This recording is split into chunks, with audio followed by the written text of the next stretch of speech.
All right, let's have a little fun.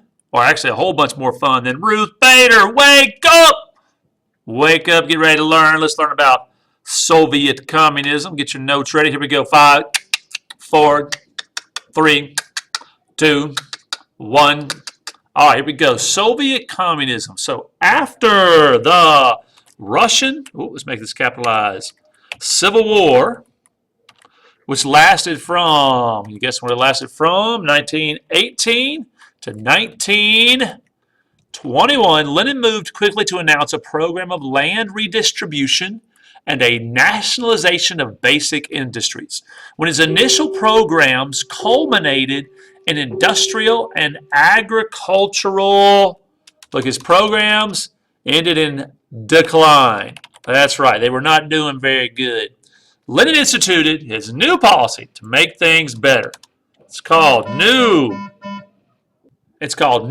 Economic Policy. So you have a new economic policy.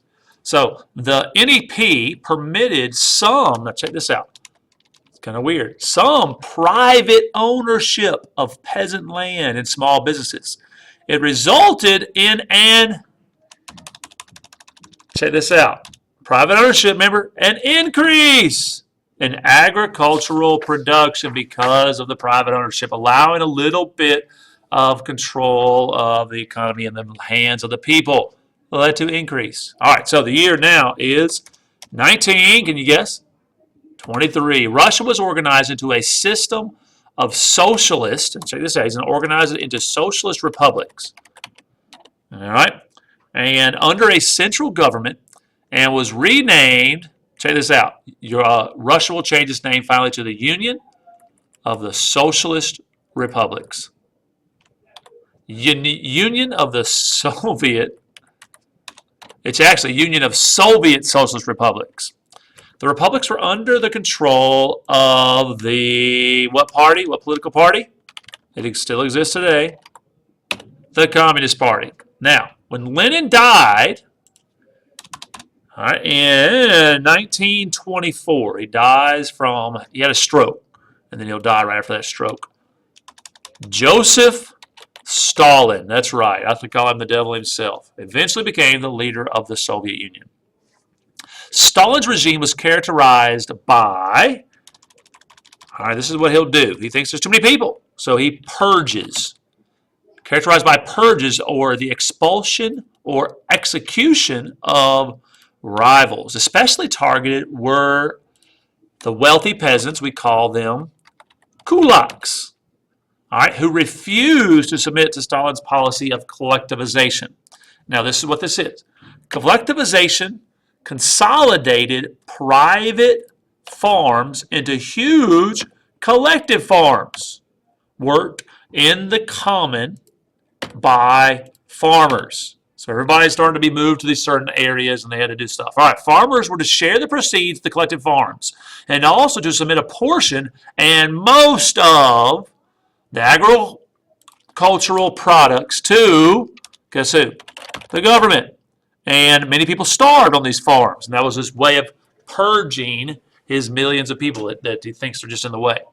Millions of kulaks were executed or deported to, where would they be deported to? What's that crazy place, that very isolated place in Russia, Siberia. Even after farmers accepted collectivization, however, lack of, this is why communism does not work, because there's no reason to move up. There's a lack of initiative. All right, have initiative in your life and you can accomplish much. If you don't, you become like a communist and you just don't get nothing done. All right, prevented it from being successful. Stalin had greater success in improving Soviet industry. He set up a series of, check this out, he set up a series of, whoop, there's that bell again. Hold on. So he set up a series of 5-year plans.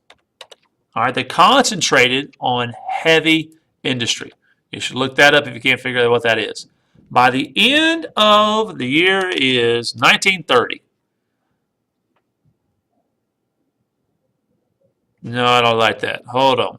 All right, so by the end of the 1930s, yes, I do like that. All right, the Soviet Union was behind only two places. First, who is the big bad wolf or the big bad angel around? Here we go. The United States. That's right. We are the big boys on the block. And who are the other big boys on the block before World War II starts? Germany. That's right. In industrial capacity. So that the Soviet Union's coming in third.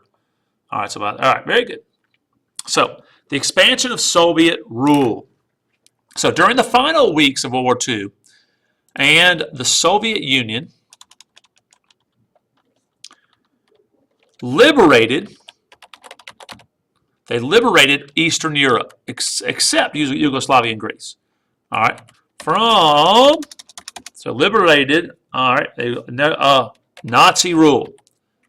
All right, by 1948, these areas, except for Greece, had communist governments.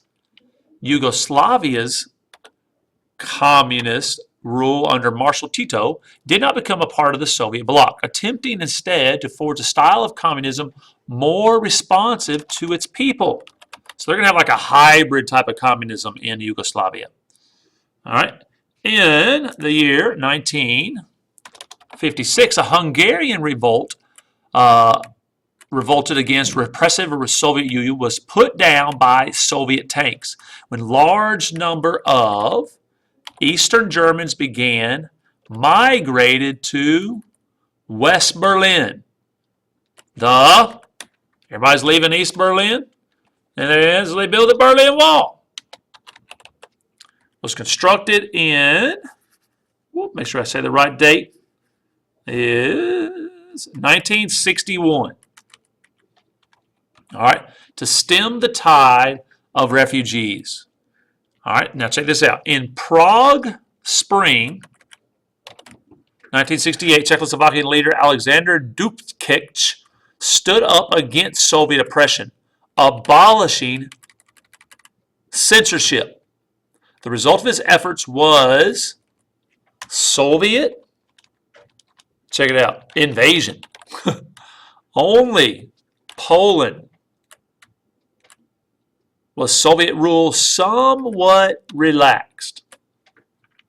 Religious worship was tolerated and land ownership allowed. In the late 1970s, all right, this is a new vocabulary word for you. Solidarity, Poland's labor movement challenged the Soviet system.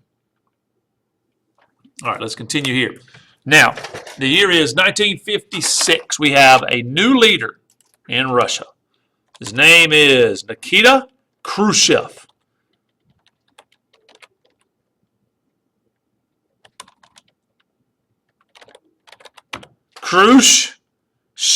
Nikita Khrushchev. Two syllables there.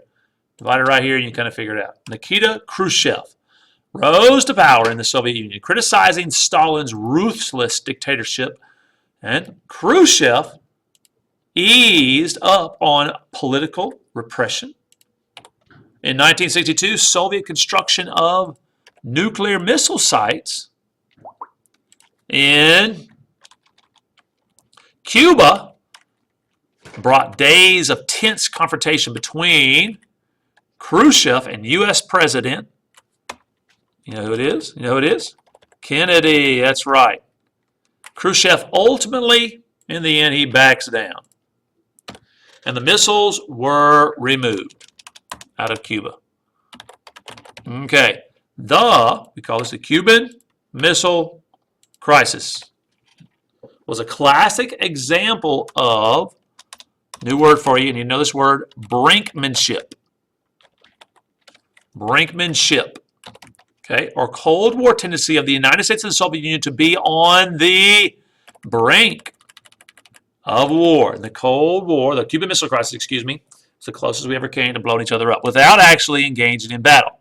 Also during Khrushchev's regime, the rift between the Soviet Union and the communists in China widened. They weren't completely getting along either. It widened. All right, here we go. Our last topic here is going to be the later decades of the 20th century. The year is 1979. The Soviet Union invaded Afghanistan to support communist combatants in Afghanistan. All right, and Afghanistan's, they're always at war, and it's typically this type of war, civil war. Okay, the Soviets learned they couldn't win, so they withdrew their forces out of Afghanistan in 1989 after failing to establish a communist government for Afghanistan.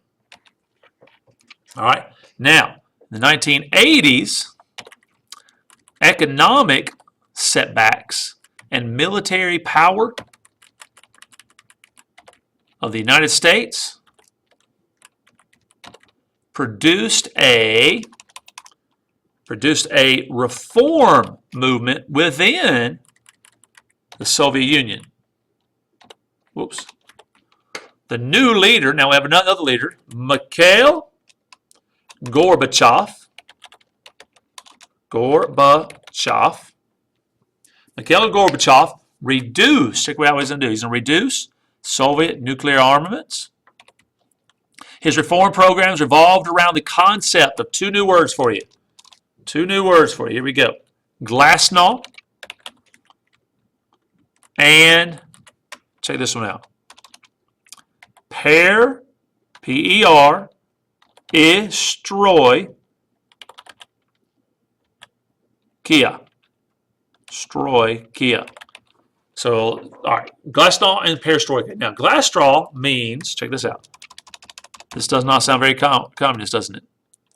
Openness. Allowed Soviet citizens to discuss government policies and even criticize the government. Perestroika now was an economic reform program that permitted some, check it out, this is why Russia's going to do a little bit better, private ownership and control of agricultural industry. Foreign investments were allowed, and industry was permitted to produce more consumer goods. Very good. There's the Russia all the way up into the 80s.